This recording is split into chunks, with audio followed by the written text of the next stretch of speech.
Good morning YouTube. Et ici Ernie Debunk. On va vous parler de la maladie d'Excel, qui est le Parkinson. Donc, les questions sont Axel. Tout d'abord, bonjour. Donc, la première, c'est quand est-ce que tu as découvert la maladie? Tu as ressenti quoi? Quels sont les symptômes et les signes? Salut Brooke. Donc, longue question. Donc, tout d'abord, j'ai découvert le Parkinson. Ça a été officieusement annoncé il y a un an, 2 ans environ. 2 ans, oui, 2 ans plutôt. À l'hôpital Saint-Pétrière, à Paris. Donc, mais j'ai commencé à avoir les symptômes il y a 4 ans. Donc, il y a 4 ans, ça a commencé par une petite chute de base. Je me suis pris à l'escalier pendant le travail. Donc, après le travail, j'avais des douleurs aux pieds. Et je commençais à avoir les pieds qui se crispent. Vraiment, les deux pieds qui se crispaient comme ils se crispaient. Et j'avais mal à bien appuyer sur mon talon. Et ça me faisait mal de fou que j'arrivais pas à marcher pendant 10 minutes environ. Que j'étais obligé de m'arrêter, d'enlever ma chaussure et de malaxer à mon pied. J'étais obligé. Donc c'était dur. Puis après, je suis allé voir plein de médecins, je suis allé voir un chausseur, non, un mec pour les pieds, pour dire qu'il me disait que j'avais des pieds très larges. Je faisais je faisais du 11 en largeur. Vu que de base, petite parenthèse, les pieds humains ont des largeurs différentes. Les femmes font de 7 à 8 cm à 7-8 de largeur. Et pour les hommes, c'est de 9. Et ça va de 7 à 11. Donc moi, je suis Bigfoot. Youhou! My name is Hobbit. Donc voilà. Puis donc j'ai dû changer les chaussures, avoir des chaussures spéciales en largeur. Ça me coûte un mois et même un rein. Donc il y a ça. Puis après on m'a dit que c'était un bursite. D'autres qui c'était il y a eu plein de on me disait plein de choses. Et quand à un moment, avec mes parents, on a été voir un spectacle sang et lumière, un cirque plutôt un cirque. Et là, ma mère voit que je tremblais du bras gauche, voilà. Et là, ma mère se dit,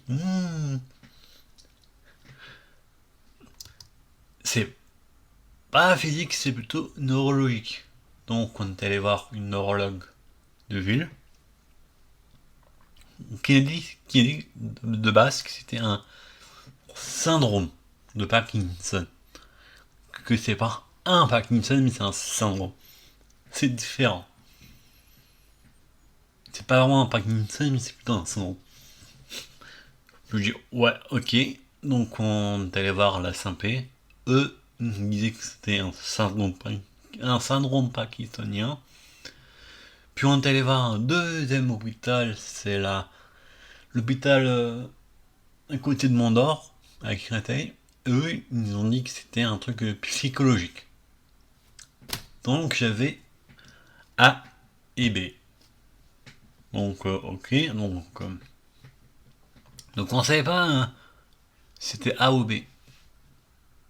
Puis après, on allait avoir un troisième hôpital pour qu'il nous confirme que c'était un Parkinson. Et là, donc voilà. Donc là, j'ai fait plein de trucs. J'ai eu une pompe à morphine. C'est un pompe qui permet de diffuser du dopacétin. C'est un produit pour mettre avoir les, comment dire, la dopamine. Vu que les Parkinson ont des problèmes de, comment dire, ils sont en manque de plaisir. Clairement. Ils sont en manque de plaisir. Donc, là. Et ce que j'ai ressenti au démarrage, c'est un peu, comment on peut dire, à la fin, vu que je suis...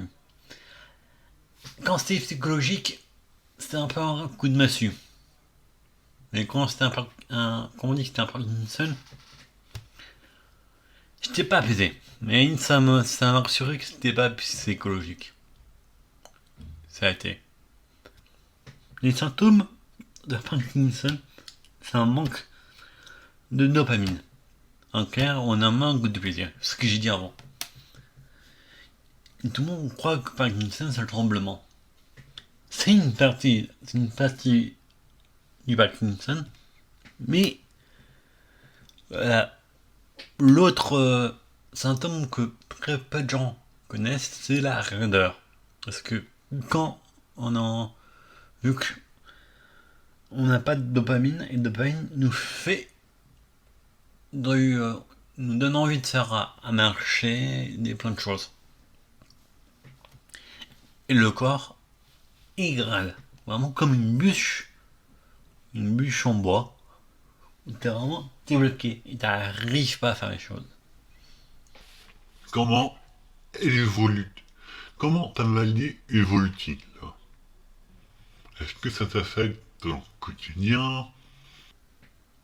Alors, comment elle évolue ma maladie? Alors, là, ma maladie en ce moment, je me suis fait opérer, pas du cerveau, mais on m'a mis 2 électrodes dans ma tête. Parce que, on revient dans le passé. Donc, quand j'ai eu l'annonce de mon Parkinson, il y a 3 produits, on dit. Il y a les pilules de Modopar, la pompe à morphine ou l'opération. Donc j'ai essayé les Modopar. Ça fait pas ça,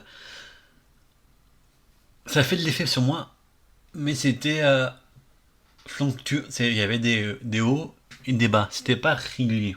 C'était en haut, en bas, en haut, en bas, en haut, en bas. C'était pas régulier. Et ce qu'on veut pour éviter que je sois en période off, c'est-à-dire que je sois raide, que je peux pas faire des choses.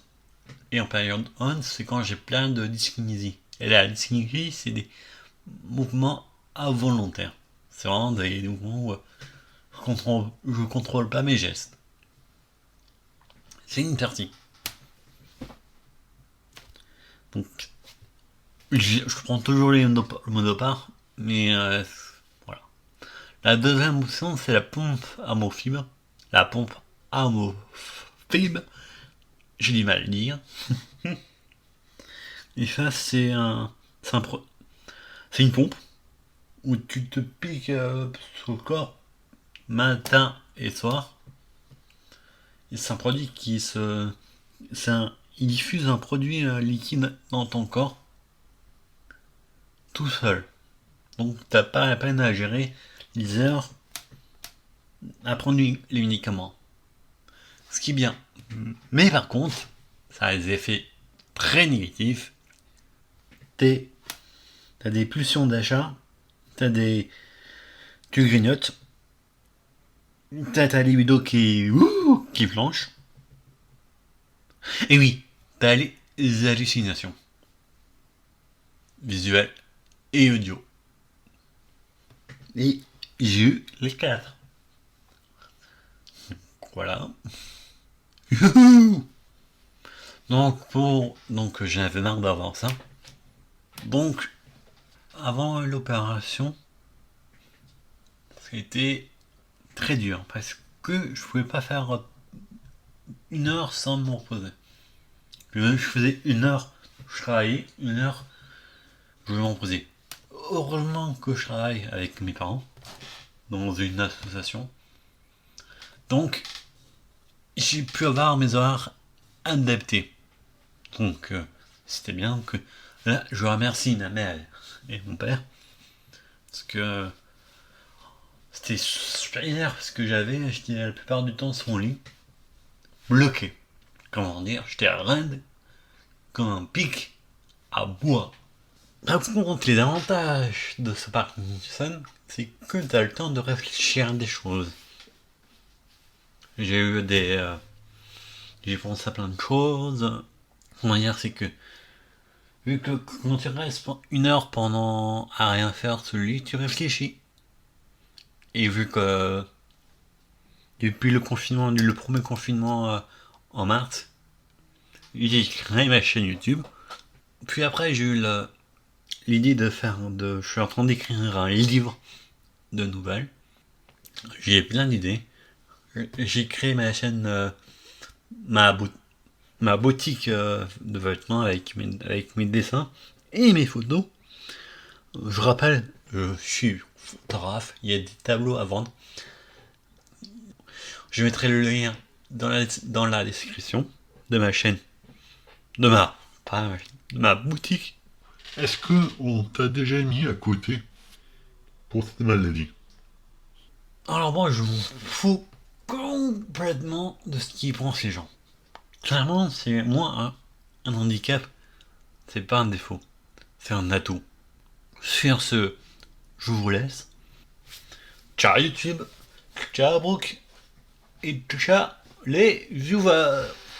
Goodbye, YouTube.